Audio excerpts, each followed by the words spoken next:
So welcome to some games I've been playing recently. Now, we are on the verge of next generation consoles about to hit us. They're about to sneak into some of our basements, that is for sure. How have I been preparing for such a monumentous occasion? I haven't been at all. All I've been doing is playing some old school games, and right here I have a bunch of PlayStation 1 games I've been going back to. Some accidental finds, some anniversaries that are very important, and some really beautiful old nostalgic memories from the 3DO days into the PS1 days. Now the first one is an accidental find, because maybe about a month ago I had a stack here of PlayStation 1 memory cards, and so I was going through them all and I found this one in particular and I put it in my PlayStation 1 and I started looking at it and I'm like, what are these files that I'm looking at? This is weird. They all had like an M next to it. And I'm like, I don't recognize these. And then all of a sudden, it hit me, a memory from 20 years ago. And I'm like, wait a sec, these are all music files. They're all music files. I made songs back in the day using a music generator on the PS1 20 years ago. And I'd forgotten all about it. And all the songs are still here. Oh my God. And so back in the day, I used to have a modded PS1 and I had a copy of this. I have since bought the official game itself, even though it's very old now, 20 years old, the MTV Music Generator Music Creation for PS1. Now what this was it allowed you to make your own music. So you'd have different levels and you could drag different instruments to different levels to come in when you wanted. It's a very simplistic program, but it's still very robust in that you can create your own composition to make your own individual music. And back in the day, I really was interested in doing that because I had this strange idea of a thing that I wanted to do. I was a big fan of the band, a Japanese band, Suntada. They created amazing music for the Darius series. And I thought, what I would love to do is make music, my own music for me, and put them onto CD and create my own cover, like my own shooter cover, not for Call of Duty, but side view shoot 'em ups. They're known as shmups. And I thought I'd love to create my own ship and all of that and create my own music for a game that didn't exist. That's how enthusiastic I was about video games. I still am. And so I made all of this music for a CD for a project that would never come to be. I never did anything with it. And I honestly couldn't believe that the songs were still here. And so I ordered this. It showed up because I couldn't find my own copied version. And I put it in and I loaded in the music. And I'm like, what am I going to be listening to? Is any of this any good? Or is this a lot of crap? I remember some things were good and some things were bad from back in the day. Like some things were okay. So I put in the songs and I started listening to them. And I honestly got shivers. It was so weird that I had completely forgotten that I had made these songs, and they were 20 years old, and I'm listening to them for the first time in 20 years. And some of them were pretty good. They surprised me because I'm not somebody who's a musician. I'm a hand-drawn artist guy, but I'm not a musician, but I really tried with this program to get some enthusiasm out into the songs that I was creating. And so I'll tell you what, I will let one of the songs play right now.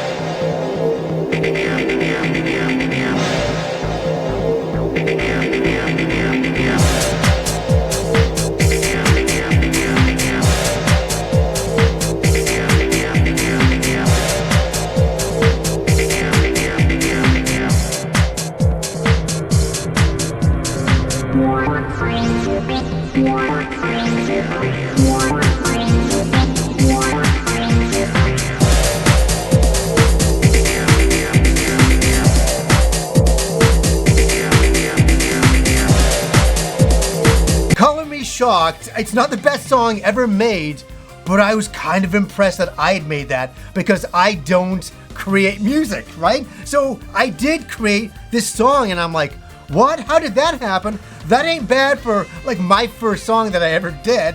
And I was really enthused to listen to a lot of the music tracks. I was very, very surprised. And what a really cool trip down memory lane with MTV Music Generator and finding the old songs that I had made for it from 20 years ago. What a trip. Now, speaking of another trip to the past, this is one that I never got around to covering this year. It is the 20th anniversary of this game as well. It's a really big deal game. I can't believe I wasn't able to talk about this sooner. So I sat the other night and I just went down memory lane playing it. And boy, what a lot of memories I have of this game. Chrono Cross. Good Lord. What a phenomenal game. A bit of a controversial game in a lot of ways because it is the sequel, the spiritual sequel to Chrono Trigger, a beloved game on the Super Nintendo. And I think I've talked about this a bit before.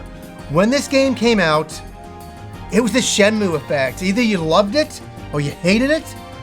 I absolutely loved it. I got a lot I want to talk about today that I've never had a chance to talk about, and why the game was such a big deal back 20 years ago. Now, I mentioned just a little bit before that I had a modded PS1. The reason why I had it modded was so I could import or get copied Japanese versions of games because they were coming out way before us. And in the case of Chrono Cross, a long time before us. So what I wanted to do was get copies of games and play them before they hit North America, where I was a very lucky guy. I went up to my local mall in Richmond by me, and I went in, and these places used to be really shady places. You walk in and you look through catalogs of PlayStation 1 games, and you go and you write little numbers down. So I like Chrono Cross would be like 347, so I'd write 347. I'd bring it to the counter, and they would go into their copy game sections, and they would give you the discs, and you would leave. That's what happened. That was a real thing. These were stores here in Vancouver that would sell this stuff. I can't believe they got away with it. But the way I looked at it was, I was going to play this game for a little bit of time, but of course I was going to buy the official version when it came out. Now, what did I do when I brought it home? I brought it home. I just graduated film school. I had a little bit of time, and I got the game. I brought it home. I sat down and I had this rocking chair in the basement, and I put in Chrono Cross. And what were my original thoughts? My thoughts were at first the opening. The opening cinematic was so hypnotizing to me that I did something that I still to this day have never done quite the same way. I sat in this rocking chair and I let the opening loop over and over and over. The opening movie over and over. I just sat rocking back and forth, and I was completely hypnotized. Completely. And I was so moved by the visuals, by the music, and it was just like, this is something else. This is next generation back then, right? And I just sat in this rocking chair and I just kept on watching it over and over and over. And then I would go upstairs, I'd grab a cigarette, come back down, and I'd watch it over and over. I couldn't get enough of the opening. And it was really surreal. I thought, wow, they're really going a different direction with this. Obviously, Akira Toriyama wasn't back, and I knew that. I knew this was a very different spiritual successor sequel. I knew that. So I knew that going in. I knew the character designs were a lot more mature looking because they weren't Akira Toriyama. They were a completely different style. And now we weren't really traveling through time. We were traveling through dimensions. I thought it was fascinating. Now, the next thing that really got me was the opening titles of the game. Yes, we're still at that point, right? So I'd seen the opening movie. I couldn't get enough of that. Then I see the title, and there was just something about the bubbling water coming up, and we're under the ocean, and it's gorgeous, and it's got this like tropical vibe to it. You're under this like tropical ocean, and you see sea turtles and underwater life, and the music, the way the music stirred there, it was awesome.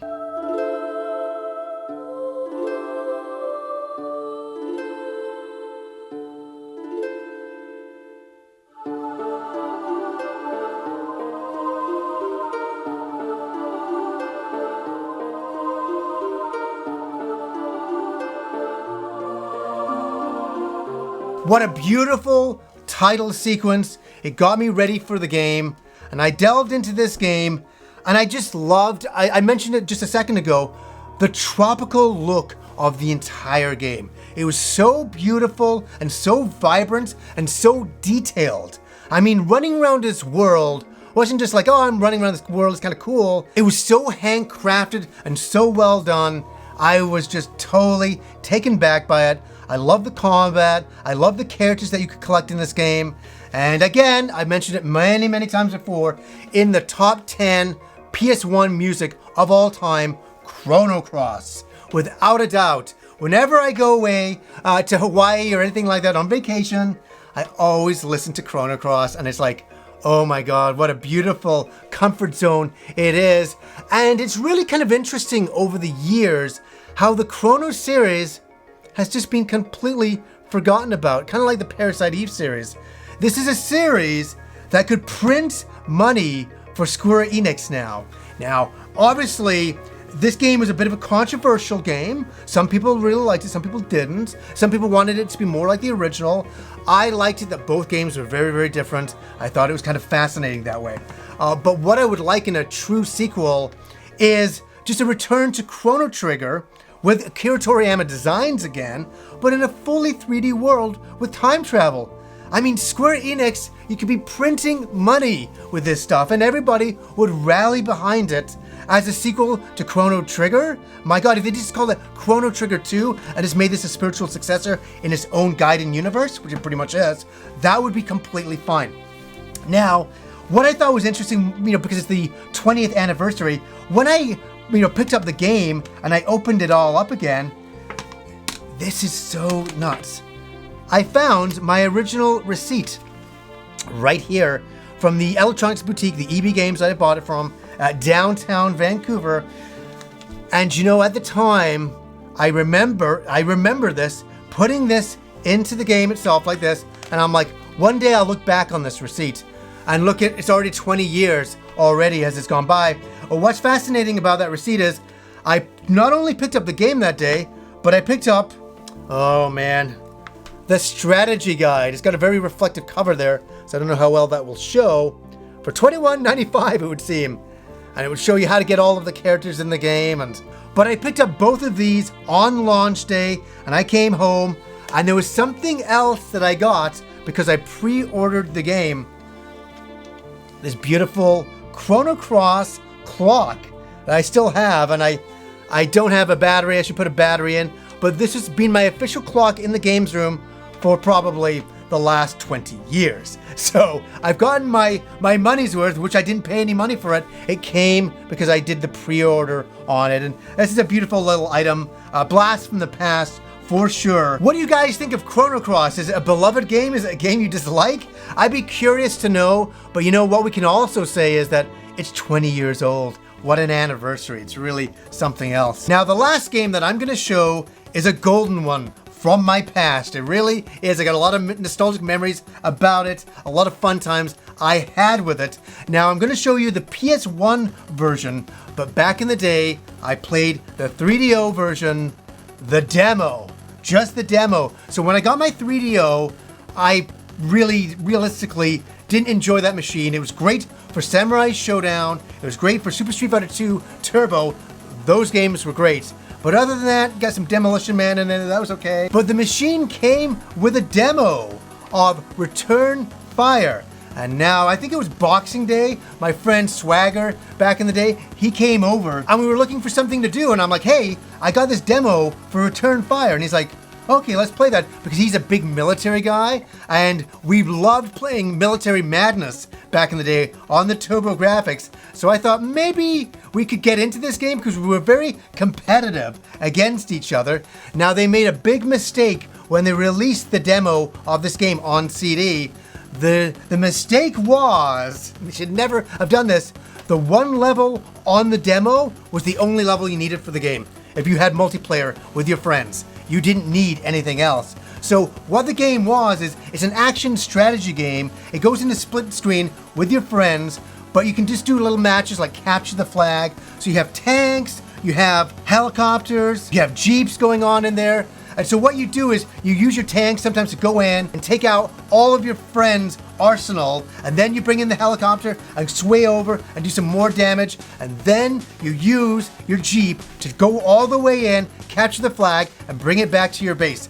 And what was really awesome about it, and I'm not going to play this for copyright, is it had fantastic classical music like Ride of the Valkyries would play when you got in your helicopter, Apocalypse Now style, and you'd be flying over, attacking your friend as that music's playing. Oh my God, we used to have shivers playing it. We used to love that music. It was all classical music. Another really cool thing is you could run over your opponent's soldiers. So they would be like running away from you, and you'd be in your tank just going squishing over them, and it would make this amazing squish sound.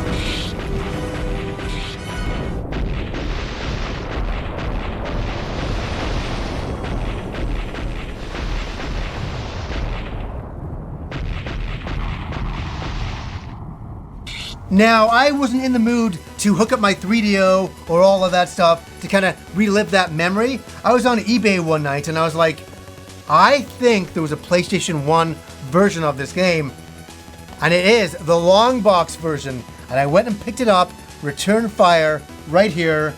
And I sat one night just playing it by myself and thinking to myself, I gotta get my friend Swagger over here to play some one-on-one with me to relive that memory, because we enjoyed it so much. The controls were excellent, the visuals were really good, but this is a game that's quite old now, right? That I think it still stands up incredibly well. The music, the combat, the squishing of the soldiers, really great stuff, and I was really happy to play Return Fire after all these years. So guys, those are some games I've been playing recently. What have you been playing recently? Let me know in the comments below. So anyways guys, until next time.